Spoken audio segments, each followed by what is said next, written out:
Good morning, children. Good morning, ma'am. Yes. So we were doing bacteria yesterday. You remember, Monera? Yes, ma'am. We did two divisions of Monera. Eubacteria and Archaebacteria. yes. So we were talking about this heterotrophic bacteria. We had already done the two autotrophic bacteria. One was chemosynthetic and the other was Photosynthetic. very good. So let's move on to heterotrophic bacteria. I already told you they're the most abundant in nature and they're very important decomposers. Let's have how humans are affected by bacteria. They're useful because they help you to make curd from milk. They're also used in making these antibiotics. You can see these pictures to remember. Making curd from milk, production of antibiotics, fixing nitrogen in leguminous plants. I think you know this function. Okay, rhizobium. But some of them, they cause diseases. Which diseases are caused by bacteria? We should know their names. It is cholera, typhoid, tetanus, and citrus canker. This is caused in plants, beta. The last one, citrus canker. This is a disease of plants. So basically, these are the uses, and this is how it acts like a pathogen. Let's talk about the reproduction in bacteria. Bacteria is reproduced mainly by fission process. We had discussed fission and yesterday, binary fission and multiple fission also. But when their conditions are unsuitable, then they produce spores. Normally, they will reproduce by fission process. You can see it on your screens. They will produce two daughter nuclei, binary fission over here. Here, if you see unfavorable condition, they will produce what? They will produce spores around them. See this. They also reproduce by a sort of sexual reproduction. That is DNA transfer from one bacterium to another. See over here. When they come closer to each other, the DNA gets transferred from one bacterium to the other bacterium. Very strange organisms. See over here also. So let's talk about reproduction, normally by fission. But in unfavorable condition, what do they produce? They produce spores. Spores. Yes, Pache. There is a special kind of sexual reproduction which is known as DNA transfer. So they also reproduce by DNA transfer. DNA transfer, if you see over here, direct, just coming close to each other, and then the DNA is transferred. So if you talk about the reproduction, we need to remember three things: fission, spores, and DNA transfer. Mainly they reproduce by which process? Fission. Fission. And in unfavorable conditions, they reproduce by Spores. spores. And a special kind of a sexual reproduction which is known as, yes, what is it called? DNA transfer. DNA transfer. Very good. If you can see over here, they've tried to show you spore formation. This is your cell. A spore coat is developed. A coating is developed around. So this is called a spore coat. See both of them here. Spore coat is being developed. Here it is completely developed now. And then this burst out, and the inner part, that is endospores, they come out. But this coating is formed only during unfavorable conditions. That means the spores will be formed only during unfavorable conditions. Okay, we were talking about kingdom Monera, that is bacteria. See this. What are mycoplasmas? Understand this word, mycoplasmas. They are organisms without a cell wall. Those organisms which do not have a cell wall, they are called as mycoplasmas. What are they called, children? Mycoplasma. Why are we studying mycoplasmas? Because till now our perception is that bacteria, we talk about, they are the smallest cells. So we have something more smaller.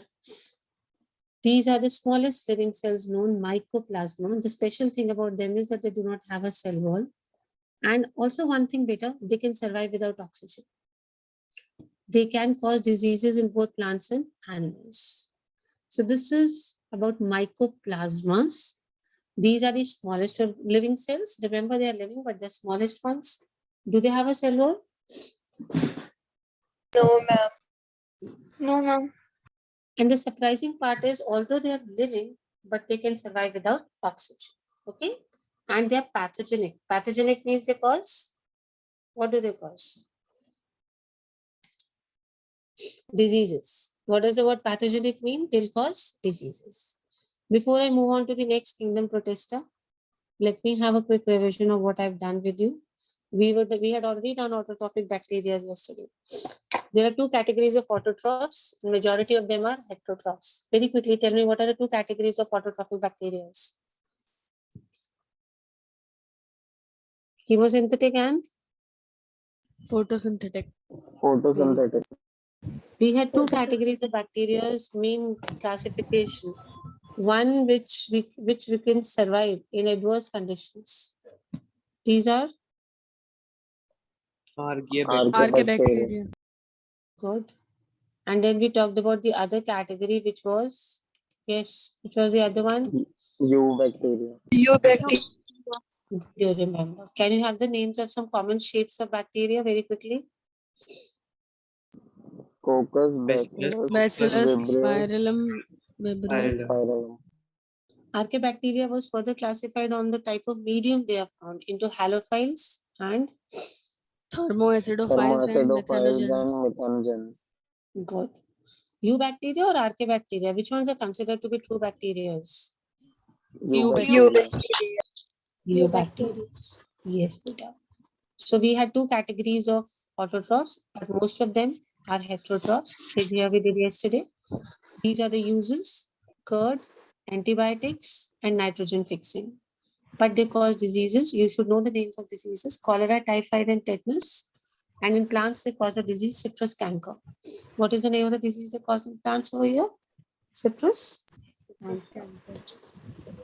We talked about reproduction. I told you to remember three words: fission, spores, and a special type of sexual reproduction. What is it called? DNA transfer. Yes, it is called DNA transfer. They are coming closer. If you see, the DNA from here is being transferred to this one. So this is DNA transfer, this is spore formation, and of course, this is fission.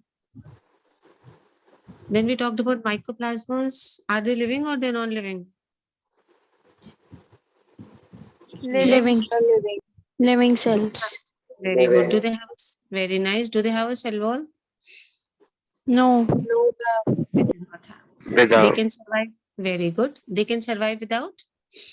Oxygen. Yes. And they cause diseases both in plants and animals. This is all about the first kingdom. We are doing Whitaker's classification. Apart from Plantae and Animalia, we had three more kingdoms. Monera, which was the second one? Protista. Protista. So we are coming to the second category, that is Protistas. All the single-celled eukaryotes. So again, we are talking about very simple organisms. We are talking about single-celled organisms. Well-defined nucleus and other membrane-bound organelles are there because they're eukaryotes now, they're not prokaryotes. So obviously the nucleus is very well defined. The organelles also have membranes and some of them have flagella or cilia. Not all of them. If you can see this flagella, these cilia over here.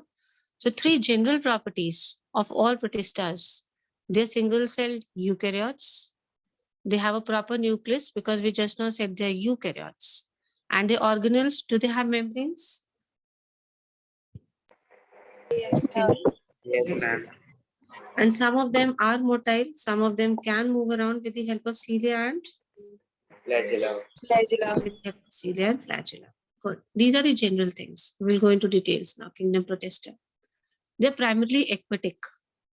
We're talking about the habitat now. Primarily means mainly, but not mandatorily. Not always, beta.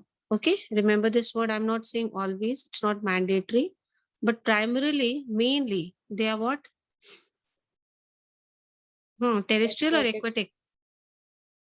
Yes, beta, they are aquatic. It's a link with plants, animals, and fungi. If you see, this category has some connections with plants, some with animals, and some with the fungus family. We will study about this. It's a connecting link between all the three, apart from the bacteria. It does not resemble bacteria, but however, it has certain characteristic features which resemble other kingdoms, plants, animals, and fungi. So we also call it as a link between these kingdoms. A little more advanced. They also reproduce asexually and sexually. Okay, let us talk about this Protista. Classification: chrysophytes, dinoflagellates, euglenoids, slime molds, and protozoans. Chrysophytes. These are dinoflagellates. This is how they look like. Euglenoids. See, something like worm-like structures. And slime, to you know only, bachpan mein zarur khela hoga with slime. This is slime molds. They look like slime, sticky, liquidy, and these are your protozoans. So let's identify different shapes. If you see over here, these are chrysophytes. What are these? Chrysophyte. Yes.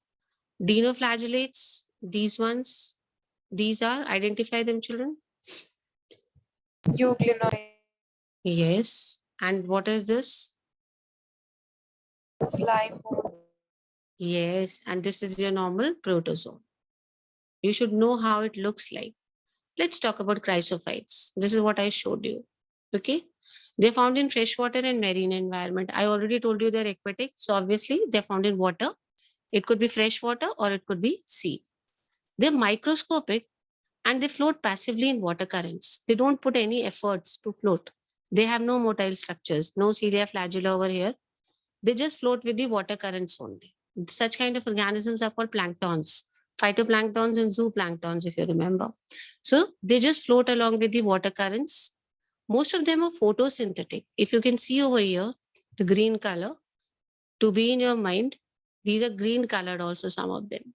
It's not all. I said most of them. If you see some of them are green, all are not green.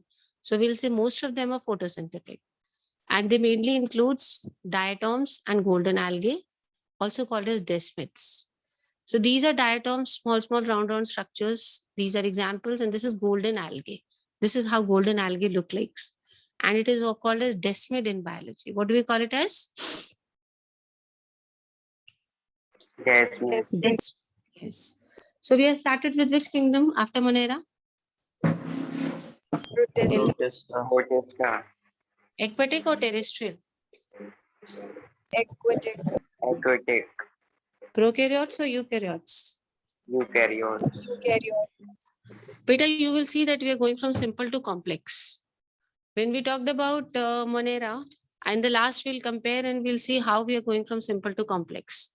They were mainly prokaryotes. Here we come to eukaryotes. Okay, beta. What is the special thing we have read about them? Some of them have cilia and flagella. All of them do not have. Did bacteria have any cilia, flagella? No, ma'am. Tell me. Bacteria, they did not have any cilia and flagella. So you will see things are becoming better, more advanced over here. They have become eukaryotic now. They have a proper nucleus, number one. Number two, you can see that they can float with the water currents also, and they are photosynthetic. Most of them are photosynthetic. So we were talking about chrysophytes. I told you mostly two categories, diatoms and tell me, diatoms. Golden algae. Please try and identify. These smaller ones, they are diatoms. And what is this? Golden algae. Golden algae. So are they photosynthetic? All of them? Tell me, are all of them photosynthetic? No, ma'am. No, ma'am. Very good. Some of them are photosynthetic, No, ma'am. but not all of them. Okay. One more thing. Golden algae. What is the other name we give for them? Desmid. Desmids. Let me tell you a little more about diatoms. See this. These how they look like this they are, beta. This cell wall is made up of silica. So we say siliceous cell walls. What kind of a cell wall they are having, beta? Siliceous cell wall. Yes. And they have two overlapping shells. Overlapping shells मतलब एक आप hand इधर रखिए एक hand रखिए और दोनों को बंद कर दीजिए. So these are shells which fit together as a soap box. Perfectly described as a soap box. एक नीचे का कंटेनर एक ऊपर का कंटेनर. आप खोलोगे तो दो कंपार्टमेंट्स होंगे and जब आप उसको बंद कर दोगे तो वो एक जैसा दिखेगा. So these are called overlapping shells. So always keep in mind a closed soap box when you're thinking about a diatom. This is how a diatom looks like. A closed soap box. We have a base where we put the soap and we have the cover also. You can open it separately. You will have two flaps. So these are two overlapping shells. So whenever you want to think about diatoms, you're going to call them as Remember which word? Soap box. Dial. Okay, two things, two shells together. The cell wall deposits of diatoms over billions of years in their habitat. See, the cell wall is so strong. It's made up of silica, I told you, and it is very strong. The cell wall has survived even after the death of these diatoms. The cell wall is still present in the habitats. It's been millions of Earth, and they found small mountains, small height mountains, known as diatomaceous Earth. What is it called?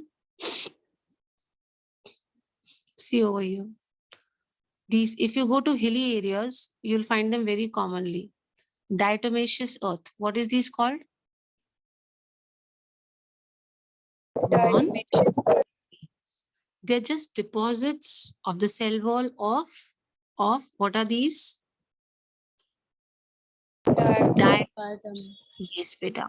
The Yes, beta. This is used, now we use this. Diatomaceous earth is used for polishing, filtration of oils and syrups. In filtration process, because we have pores over here, so it is used in filtration also.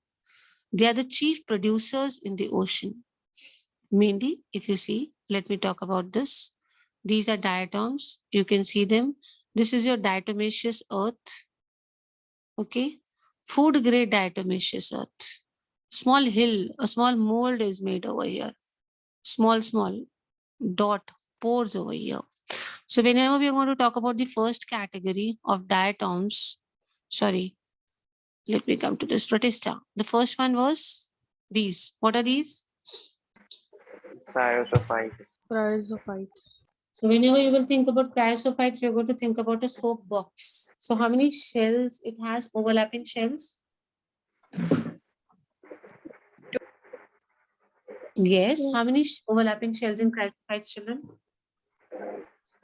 Two shells. Two. Okay. How many shells? Two. Cell wall is very strong. It is made up of? Silica. Very good. Yes. The cell wall of silica keeps getting deposited for millions of years. Okay. Forms a small mole or a hill-like structure. What is that called as? Diatomaceous earth. Very good. It is Diatomaceous called earth. diatomaceous earth. Let's come to this one, second family, which I told you, dinoflagellates. The second category of protista. What are we going to call them? What are they called? Dinoflagellates. They are also marine beta. They are photosynthetic. Yellow, green, blue, or red color based on the male pigments in cells. Okay, depends upon what pigment is there. You can have different colors. I had shown you this. Later, I'll tell you to identify. They can be red, they can be green, brown, blue, depends on what other pigment they have. There we had cell wall made up of what? Tell me, the first one, chrysophytes, they had cell wall made up of? Silicon. Silica. Here the cell wall is made up of cellulose. You've got cellulose plates on the surface which bind this, and it's a wall of cellulose. They are called dinoflagellates because they have two flagellas. If you break this word dinoflagellates, it is two flagella. One lies longitudinally and the other transversely in a furrow between the wall plates. Okay, please see this. I said the wall is what? Made up of what? Two Cellulose plate. Yes, beta. See, this is one flagellum. If you see this one, this is your longitudinal flagellum. This, can you see this thread-like structure coming down? So it lies between a furrow. Furrow matlab ye jo empty space hai, and these are the plates of the cell wall. So it lies here. This is one flagella of here. This is which flagella? Longitudinal flagellum. एक बेटा इधर दिख रहा होगा आपको, ये वाला ऐसे ऐसे हॉरिजॉन्टल एंड वर्टिकल का फर्क है. This is your transverse flagellum. So एक ऐसे लंबाई में दिखेगा अप टू डाउन, एक left to right. So the one which you see इधर ऊपर से नीचे type, this is your longitudinal flagellum, and ये लेफ्ट टू राइट या राइट टू लेफ्ट आप याद रखेंगे, this is your transverse flagellum. So why are they called dinoflagellates? Because they have how many flagella? Two. Yes. One flagella, if you see, is here between the furrows. What will this flagella be called? This down one, ऐसे लगे. Longitudinal. longitudinal flagella. And ऐसे वाला जो है, this is known as Transverse flagellum. Okay. If I try and show you here, one flagella will come out from this part. This is the furrow between the two plates. This flagella will be known as the one which will come out from here. Longitudinal. Longitudinal flagella. Good. And one will be along this surface. This would be your Transverse. Transverse flagella. good. Transverse. If I talk about the red ones, the red dinoflagellates, their division rate, reproduction rate is very, very high. So wherever you have these red ones, they divide very, very quickly. And I already told you they're marine. They're not freshwater, beta. Remember, they're not freshwater. Okay, let me go back to the first category. लग रही है चुटिया बना ली है लड़कन जैसी लग रही है और पीछे लगा सकता है Oh, interesting. और Beta, येलो रबर बैंड तो कभी देखा yes, yes. बेटा कौन से स्कूल से आए हैं आप? आपकी लैंग्वेज से ही पता चल रहा है. कहाँ से आए हो? कौन से गांव से?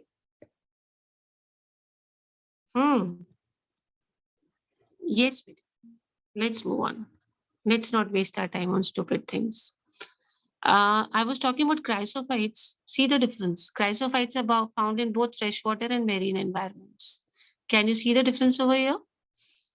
Okay, they were found in both freshwater and marine, but dinoflagellates are found only in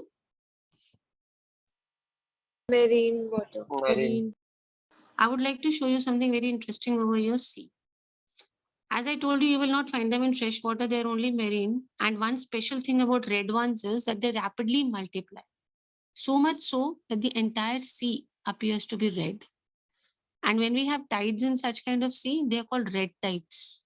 But देखने में जितना अच्छा लगता है, it is not that good because they release toxins and they will kill all the marine animals and fishes. See this. This is red tides. Okay. Let me have a quick revision of dinoflagellates. The word itself tells you how many flagella? 2 flagella. Yes. One will be from here, which is your Longitudinal flagella. yes, and the other would be Transverse flagella. yes. You should be able to identify, visualize things when you're doing classification. Yeah, na, beta, just reading won't help you out. Then we were talking about the difference in the, they have flagella. Did we have the first category? Did they have flagella, chrysophytes?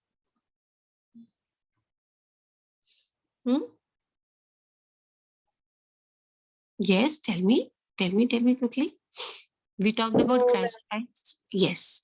So let us keep doing the differences side by side. We said they're only marine. Dinoflagellates are only marine. Whereas the chrysophytes were both marine and fresh water Fresh water. there the cell wall was made up of. In chrysophytes, the cell wall was made up of. Cilia. Yes, beta. And here we have the cell wall made up of. Cellulose. Yes, basically cellulose plates you say because it's not a continuous wall. It looks as if small plates of cellulose have combined together. We have furrows also in the middle. We've already talked about 2 flagellas. Then we talked about these red ones, because we have many colors because of the presence of pigments. These red ones are marine and they cause the sea to appear what color? Red color. So you think this is good for the animals living in the sea? No, no. No. Because they release what? They release Toxins. toxins. So we are talking about Protista. We have done chrysophytes, these ones. Now, can you relate a little with these? These can you identify? We have already done this. These were what? Dinoflagellates. Let's move on to the third category. At the end, you can identify them. I'm moving on to euglenoids. Okay. Mainly freshwater. Can you see the difference? The first ones were freshwater and marine both. You can always prepare a comparative table. This is the only way to do this chapter.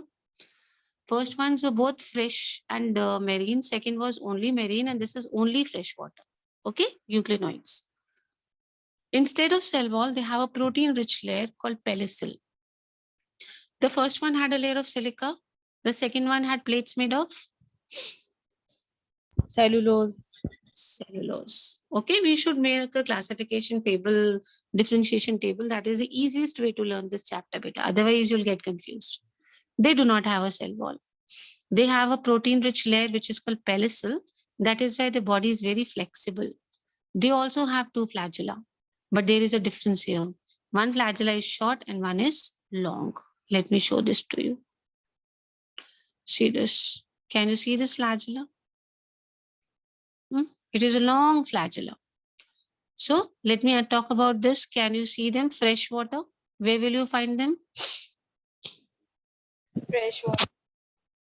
And there's one more special thing about them, that you will not find them in flowing water. They are always found in stagnant water. Wherever water is not flowing, it is settled at one place. They do not have a cell wall, children. They have this coating of proteins. This layer is called as, if you can see this, what is this Pellicles. layer called? Yes, it is called as pellicule. And they have two flagellas. One is a short one and one is a long one. Long. If you see, they are all green, green, green. So this shows that they are photosynthetic in the presence of sunlight. In the absence of sunlight, of course, they behave like heterotrophs. They start predating on other organisms. They cannot store food like plants can do. Plants can prepare food in the presence of sunlight and store it. Plants do not start eating animals at night, na? But these do. They are photosynthetic in the presence of sunlight. But as soon as the sunlight is absent, they start behaving like what? Heterotrophs. Heterotrophs. And then they start eating the other organisms in water. The pigments are identical to those of higher plants, like this almost the same chlorophyll pigments that you find in plants. The best example is Euglena. Okay, the best example is Euglena. You can see this Euglena. It has a pellicule. Can you see, all of you, a pellicule over here? It has got chloroplast. So almost the same like we see in higher plants. The only difference is we have a what do we have over here? We've got flagellas. So we are talking about green. They are, keep in mind, when you see them, you'll remember that they're green. Let's talk about these ones, euglenoids. Beta, fresh water or marine? Fresh water. Fresh water. Yes. Flowing water or stagnant? Stagnant water. Who has passed on this link to this boy, Waris Khan? Who the hell is he? Again in the waiting room. Interesting characters. Do they have a cell wall? No, ma'am. No.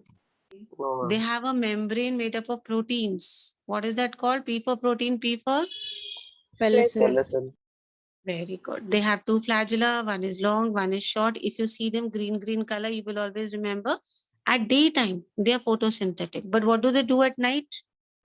When they feel hungry, they cannot store food. So they start acting like? Heterotrophs. Heterotroph. Yes, beta. They start acting like heterotrophs. And if you see, chloroplast and all is present, so they have the same pigments. The best example to remember is Euglena. Okay, what is it? Euglena. Euglena. That is why we also call them as this category as euglenoids. Okay, what were these, children? First family, chrysophytes. We did two categories. Chalo, let me not do this. Chrysophytes. What are these? Dinoflagellate. Yes. This one causes which tides? Red tide. What are these? The green ones. Euglenoids. You can see all of them. They're all green. So daytime, they can easily photosynthesize. We'll move on to these. These are very interesting. Slime molds. What are they called? Slime molds. molds. Chalo, let's see them. They're very beautiful. They're saprophytic protists. They are not autotrophs. They are saprotrophs, beta. The body moves along the decaying twigs and leaves engulfing organic material. What are twigs, children? Small branches. Yes, beta. Small pieces of the branches, they are called twigs. Very good. So this is, look here, they are protists. The body keeps moving along. Supposing there is a complete area where you have twigs lying, decaying twigs. Okay, they're saprophytes. So obviously, whenever we want to talk about twigs, we're going to talk about decaying twigs. Let me imagine that these are all twigs. So body will start moving. This Protist will start moving from here to here. And रास्ते में जो कुछ भी पड़ेगा बेटा उसको अपने साथ इनगल्फ करता जाएगा, यानी अपने अंदर लेता हुआ आगे बढ़ता चला जाएगा. Engulfing. Did you understand the sentence? Supposing these are all areas, यहाँ पे पूरा twigs पड़ा हुआ and everything is decaying, dead and decaying matter. So ये यहाँ से ये आएगा, ऐसा दिखता है ये कुछ कुछ. It's going to come, वो यहाँ से move करेगा. It's like a, what do you say, crane. जो भी रास्ते में पड़ेगा उसको अपने अंदर उठा के ले जाएगा. So this is what it is. And then देखो बड़ा होता जाएगा because it's engulfing everything which comes along its way. Under suitable conditions, they form an aggregation, obviously. खूब बड़ा हो गया, lot of things deposited. We're going to call it as plasmodium. What is it called? Plasmodium. Plasmodium. Very good.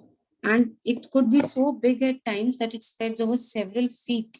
यहाँ तो छोटा दिखाया है, but at times it spreads across several feet. So they are very interesting. First of all, we need to remember they are not autotrophs. They are not heterotrophs. इससे पहले कौन सा कर रहा था बेटा? Green ones. Euglenoids. Yes. They were both autotroph and heterotroph. दिन में Heterotrophs. autotroph. हाँ जी बच्चे. दिन में autotroph and at night. Heterotrophs. If you see them, they are only saprophytics. They keep engulfing all the dead material, and when they form a big cluster, itna bada, then this is what we call as Plasmodium. Let me tell you a little more about slime molds. This is under favorable conditions. Under suitable conditions, they will form plasmodium. But if the conditions are not suitable, then what they will do? Under unfavorable conditions, plasmodium differentiates and forms fruiting bodies being spores at their tips. See, over here. This is all what? This is your slime mold. If the conditions are not suitable, they will form these fruit jaisa dikhne wala bodies, which have spores. And these spores have true walls. They're very resistant to environmental conditions. So much so that they can survive for many years. ये देखो बेटा, ये भी अगर आप कभी ध्यान से देखने को मिले तो you can see this in fresh waters. जहाँ रुका रहता है पानी. This is your slime mold. Conditions are not suitable. अगर conditions suitable होते तो बेटा क्या बना लिया होता? Tell me. Plasmodium. Plasmodium. But यहाँ conditions are not suitable ना बेटा. ये देखिए. Supposing ये सारा slime mold है. If the conditions are not suitable, ऊपर ये fruit जैसे structures बना लेगा. And इनके ऊपर walls आती है, बहुत strong walls. And many years ऐसे ही रहते हैं ये. And then when water comes with a lot of speed, then they are dispersed by air currents. But they can be here at their position for years together. Years together. Okay. See, this is your plasmodium. It has formed a fruiting body. ये जो आपको दिखाया है, what is this? This is your fruiting body.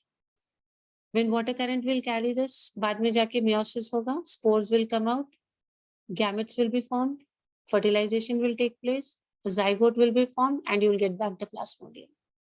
Let me have it with you again. This is favorable conditions or unfavorable conditions, this cycle that we are seeing. Unfavorable condition. Unfavorable. And had the been conditions been favorable, वो सब कुछ engulf करके ले जाके कई feet बड़ा क्या बना लेगा? Plasmodium. Plasmodium. Plasmodium. Good. Over here, the conditions are not suitable, so it forms these fruit-like structures known as fruiting bodies. इसके अंदर spores बन जाएंगे. Later meiosis, spores, gametes, fertilization, zygote, and again back we get a plasmodium. So this is about which ones? Slime molds. Okay, let's go back again to the first page. Yes, dear. What are these? Chrysophytes. What are these? Chrysophyte. Dinoflagellates. Dinoflagellate. What about these? Euglenoids. Euglenoids. What are these? Slime mold. Slime mold. अच्छा, can you tell me slime mold कौन सी condition का होगा? ये जो photo है, favorable or unfavorable? Favorable. Very good. Favorable. Fruits दिख रहे हैं क्या बेटा यहाँ पे? Can you see the fruiting bodies? No. No, na? So obviously this is favorable conditions. अगर unfavorable होते तो इसके ऊपर वो fruiting bodies बन रही होती. So इस condition में what are we going to call this? Plasmodium. Excellent, children. Now we are moving on to the last category of the protista, that is protozoans. You know a bit about this because you've done it in class 9. थोड़ा सा पता है इसके बारे में. Let's have the protozoans. They are heterotrophs. They can be predators or parasites. The previous category was saprotroph, but these are predators or parasites. They are very primitive relatives of animals. We have got 4 categories. This one looks like an amoeba, so this is called amoeboid protozoan. Okay, children. Those which have flagella, they are called flagellated protozoans. Those which have cilia, we call them as ciliated protozoans. And some of them appear like spores, so we're going to call them as sporozoans. So those which look like amoeba over here, we're going to call them as which protozoans? Amoeboid protozoans. Yes. Those which have flagella, ये देखो दिख रहा है बड़ा सा flagella, देखिए कितना बड़ा flagella है. This is which protozoan then? Flagellated protozoans. These have cilia all over their body surface. So we're going to call this protozoan as? Ciliated protozoans. This has formed spore-like structures. So this is which protozoan? Yes, sporozoans. Let me tell you about amoeboid protozoans. They live in water, seawater, moist soil. They move and capture prey by putting out pseudopodia. I think amoeba ka pada hai aapne. Amoeboid protozoan. Marine forms of silica shells. The shell is made up of Silica. silica. I think you know about how amoeba takes its food from pseudopodias. Come to the flagellated protozoans. See over here. Such a big flagella over here. Trypanosoma is the best example. They are parasitic forms and they cause diseases like sleeping sickness and trypanosoma. Example, which one is the example of a parasitic form which causes this disease, sleeping sickness? It is Trypanosoma. trypanosoma. Because they have flagella, so we're going to call them as which protozoans? Flagellated protozoan. See, Paramecium is the best example. They have cilia all around. Very easily because they have cilia. They have a cavity that opens to outside. See this cavity? This opens to outside. They keep moving because what is present in this? Cilia. Yes, because cilia only pushes the water around it into the body and water and food enters into the gullet over here. We've done the function of cilias. Come to the last one, these are sporozoans. They have an infectious spore-like stage in their life cycle, not entire, but at some stage of the life cycle, they have a spore, which is very infectious. For example, Plasmodium. What does it cause? Malaria. It causes malaria. So at some stage, they start causing diseases. They are infectious. So let me have a quick revision of the last category, protozoans. Amoeba ones are known as, of course, amoeboids. Remember about pseudopodia in this case. And remember about the shells, beta. What shells? Silica. Yes. Moving on to flagellated. What example will you remember and which disease will you remember? Trypanosoma. Yes, trypanosoma. And which disease? Sleeping sickness. Sleeping sickness.